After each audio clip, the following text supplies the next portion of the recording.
Kita sapa anggota Kompolnas Benediktus Bambang Nurhadi. Selamat malam Pak Beni. Selamat malam. Ada juga kuasa hukum Antasari Azhar, Boyamin Saiman. Selamat malam Pak Boyamin. Malam. Dan juga melalui sambungan telepon ada Wakil Sekjen Demokrat Didi Irawadi. Selamat malam Pak Didi. Selamat malam. Pak Didi sempat menilai ada dukungan dari pemerintah terkait dengan gerasi Antasari, kemudian ada juga statement baru dari Demokrat terkait dengan penggunaan markas kepolisian untuk kemudian menjatuhkan nama dari Presiden ke-6 Susilo Bambang Yudhoyono. Apa dasar kemudian statement-statement ini berguliran dari Demokrat, Pak Didi? Jadi begini ya, kalau kita lihat rangkaian saudara Antasari ini tiba-tiba memutarbalikkan fakta. Awal mulanya kan pada saat diberikan karpet merah oleh Presiden Jokowi ya, pada saat menghadap Presiden. Ini dalam sejarah Indonesia mungkin baru kali ini yang namanya seorang narapidana eks pembunuh mendapatkan karpet merah oleh Presiden ya. Padahal sepengetahuan saya karpet merah itu harusnya untuk warga negara berprestasi, atlet, olahragawan atau apapun yang prestasi. Ini jadi kejanggalan pertama. Kejanggalan lainnya, kalau kita lihat proses hukum ya, dari awal, kalau kita lihat ya, saya kira semua penuntut umum itu menuntut mati saudara Antasari. 18 hakim yang menangani ini dari semua tingkatan, TN, banding, kasasi, bahkan 2 kali peninjauan kembali, menghukum 18 tahun. Ya. Jadi ini sudah firm sekali secara hukum, saudara Antasari ini ya. Sudah firm, memang terbukti dan sudah inkrah, sudah sah ya. 18 hakim yang menangani dan 2 kali peninjauan kembali dilakukan. Dan terakhir, saudara Antasari juga ya terakhir memohon gerasi pada Presiden. Esensi dari gerasi kan jelas sekali, gerasi ya. Gerasi itu pengampunan. Apapun namanya, orang yang minta ampun itu ya, ini nggak usah orang hukum bicara. Logika sederhana, orang meminta ampun itu berarti mengakui kesalahan lebih dahulu.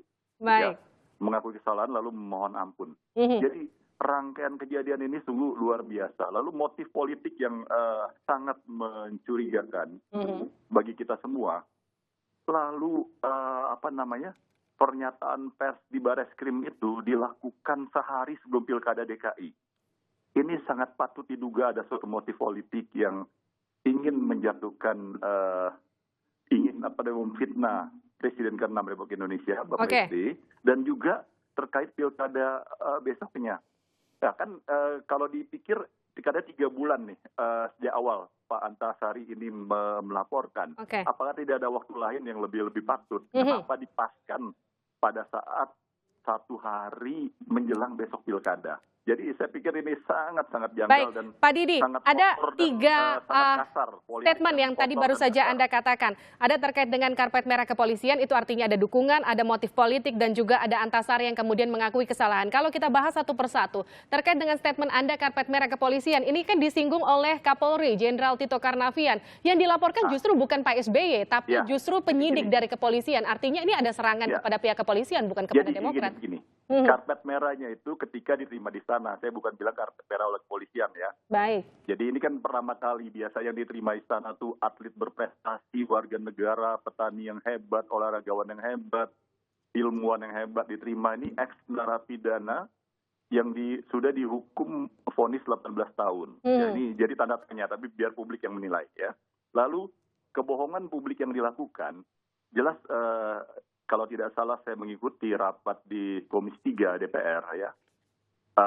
Kapolri menjelaskan bahwa laporan yang disampaikan saudara Antasari itu sebetulnya adalah kepada penyidik kepolisian. Penyidik polisian. Tapi kok bisa berbelok pada saat di Bareskrim melakukan konferensi pers itu tiba-tiba menyerang Bapak SBY sehari sebelum Pilkada DKI pada tanggal 15 Februari yang lalu. Ini tentu patut diduga ini suatu motif politik yang sangat kasar sekali saya kira ya. Sudah memfitnah Presiden lalu dilakukan sehari sebelum Pilkada DKI. Pak Didi, kalau yang jadi pertanyaan ketika Anda tadi berkali-kali mengeluarkan statement mantan narapidana kasus pembunuhan. Tapi kemudian yang sekarang terlihat di publik begitu panasnya Demokrat kemudian merespon tudingan dari seorang mantan narapidana kasus pembunuhan. Tidak kemudian melihatkah Demokrat ini sebetulnya kasus yang bisa saja diabaikan? Gimana? Halo? Publik kemudian melihat kenapa Demokrat begitu reaktif. Nah sekarang begini ya, ini fitnah ya, ini fitnah. Boleh dikatakan hoax ya. Saya sudah katakan tadi, seluruh penuntut umum itu menuntut mati Saudara Antasari. Lalu juga 18 hakim yang menangani ini memvonis 18 tahun. Apa yang kurang di sini? 2 kali peninjauan kembali dilakukan. Dan kemudian memohon gerasi pada Presiden. Berarti kan mengakui suatu kesalahan. Jadi ini logika jangan dibalik begini ya. Jadi ini sangat politis saya kira ya. Ini kita tangkap politis, maksudnya. Ya. Saya lempar dulu ke Pak Boyamin. Pak Boyamin, menerima gerasi artinya mengakui kesalahan yang dilakukan oleh Antasari Azhar. Apa tanggapan Anda? Saya harus membuka pengajuan gerasi. Jelas di halaman 3 di poin 7 itu jelas dikatakan bahwa pemberian gerasi tidak harus menyatakan mengaku bersalah. Sebagaimana telah dipraktekkan pada pemberian gerasi terhadap Sekapele Corby pada waktu Pak SBY, karena Corby merasa menjadi korban mafia narkoba Australia dan telah mendapat pembenaran dari Ketua Mahkamah Agung Hatta Ali waktu itu sebagaimana termuat dalam link berita. Ini pengajuan gerasi saya, ini 44 halaman. Jadi sama sekali tidak ada pengakuan bersalah dan Pak Antasari memang tidak mengaku bersalah dalam pengajuan gerasi. Tanggapi Pak Didi? Saya kira begini ya, mari kita berdebat ya, di mana-mana yang namanya gerasi itulah ada pengakuan atas kesalahan ya. Sangat janggal kalau dia tidak bersalah bukan dengan cara gerasi dong ya.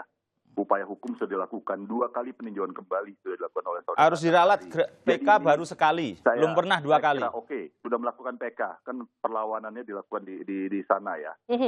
Ya jadi kembali ini sangat dari rangkaian yang ada ini sangat janggal sekali, apalagi dilakukan 1 hari menjelang Pilkada DKI. Ya publik bisa menilai. Pak Didi, Anda menyatakan ada motif muatan politis, targetnya hanya sekedar Pilkada Jakarta begitu?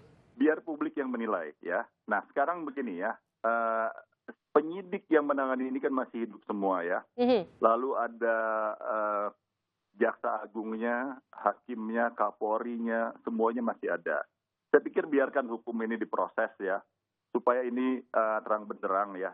Jadi kami sangat meyakini ini fakta yang diputarbalikkan ya oleh seorang narapidana yang sudah divonis oleh pengadilan, sudah inkrah mencoba memutarbalikkan suatu fakta karena suatu kepentingan politik. Nah sekarang hukum, mari kita tegakkan hukum. Ini laporan sudah di polisi, biar polisi memproses ini ya. Dan dibuka secara transparan agar publik mengetahui. Kami tentu Partai Demokrat sangat tidak menerima ini karena apa yang dilakukan oleh Saudara Antasari ini syarat dengan fitnah dan kebohongan. Itu saja saya kira. Baik, Pak Didi, ini adalah tudingan, ini adalah fitnah yang kemudian dilancarkan seorang narapidana. Apa tanggapan Anda Pak Boyamin? Tapi jangan dijawab, kami kembali saja.